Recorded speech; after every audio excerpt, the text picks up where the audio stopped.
ஓம் சிவசக்தி குமரா சரணம். அனைவருக்கும் இனிய காலை வணக்கம். இன்று வேல் பூஜை செய்வது 15வது நாள். இன்று தேய்பிறை சஷ்டி.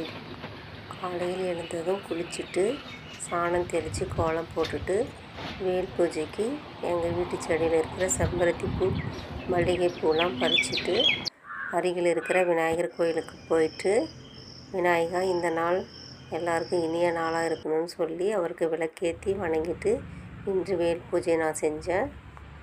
நான் வேலுக்கு பால், பன்னீர், சந்தனம், மஞ்சள், திருநீர் கொண்டு அபிஷேகம் செய்வேன்.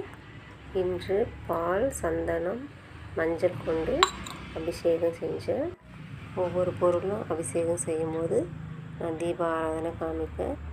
வேலுக்கு அபிஷேகம் செய்யும்போது வேல் வேல் வெற்றி வேல், வேல் வேல் வீரவேல், வேல் வேல் நம்ம வேல் வழிபாடு சொல்லிட்டு தான் நான் அபிஷேகம் ஏதாவது ஒரு ரூபத்தில் நமக்கு காட்சி தருவான்னு சொல்லி யூடியூப்பில் நிறைய முருக பக்தர்கள், ஆன்மீகவாதிகள்லாம் சொல்லியிருக்காங்க.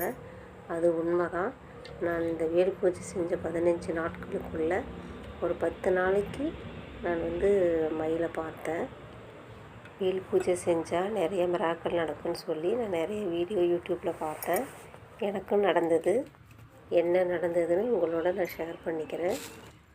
நான் அபிஷேகம் செஞ்சுட்டு வேலுக்கு பூக்களால் அர்ச்சனை பண்ணுவேன். டெய்லி பண்ணும்போது ஒரு பூவாவது வேல் மேலே நின்றுடும். இது எதேச்சியாக நடக்குது அப்படின்னு நான் நினச்சேன். அதன் பிறகு டெய்லி செய்யும்போது பார்த்தா டெய்லியுமே ஒவ்வொரு பூ அந்த வேலில் நின்றுடும். அதை பார்க்கும்போது எனக்கு ஒரு அதிசயமாக தெரியும். நெய்வேத்தியமாக டெய்லியும் பால் வச்சுடுவேன், இல்லாட்டி பழம் வச்சுடுவேன். இன்று ஏலக்காய், வெல்லம் கலந்த பாலை நெய்வேத்தியமாக வச்சேன். பூஜை முடித்ததும் இந்த பிரசாதத்தை எடுத்து சாப்பிட்டு பாருங்கள். உண்மையிலே பழனி பஞ்சாமிர்தம் மாதிரியே இருக்கும். இந்த ஊதுபத்தியை பாருங்கள். இன்றைக்கி எங்கள் வீட்டில் ஊதுபத்தியே இல்லை. இருந்ததே இந்த ஒரே ஒரு வத்தி தான். கடைக்கு போய் வாங்கலைன்னா 1 கிலோமீட்ரு போகணும். இந்த ஒரு ஊதுபத்தியை ஏற்றலாமா வேணாமான்னு யோசனை பண்ணிகிட்டு இருந்தேன். சரி, இருக்கிறது ஒன்று தான், அதையும் ஏற்றுவோம் அப்படின்னு சொல்லி ஏற்றினேன்.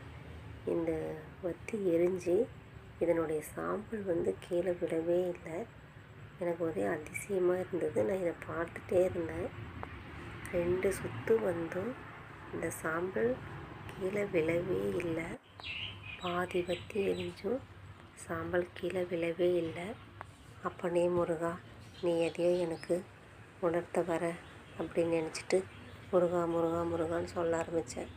அந்த சாம்பல் வடிவம் 6 போலாய், அருவாய், உளதாய், இளதாய், மறுவாய், மலராய், மணியாய், ஒளியாய், கருவாய், உயிராய், கதியாய், விதியாய், குருவாய், வருவாய், அருள்வாய் குகனே.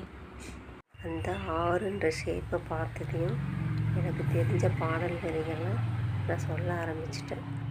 நான் 15 நாள் வேல் பூஜை செஞ்சதுக்கு முருகன் நடத்திய அதிசயம், அற்புதம் இதுதான். அப்பனே முருகா, நீ இருக்கிறன்னு எனக்கு உணர்த்திட்ட. இது போதும் முருகான்னு சொல்லி இந்த பூஜையை நான் நிறைவு செஞ்சேன். இந்த வீடியோ பற்றி நீங்கள் என்ன நினைக்கிறீங்கன்னு சொல்லி கமெண்ட் போடுங்க. நான் இன்னும் 33 நாள் வேல் பூஜை செய்வேன். உங்களுக்கு ஏதாவது வேண்டுதல் இருந்தால் எனக்கு கமெண்ட் பண்ணுங்கள். நான் உங்களுக்காக வேண்டிக்கிறேன். வேலும் மயிலும் துணை.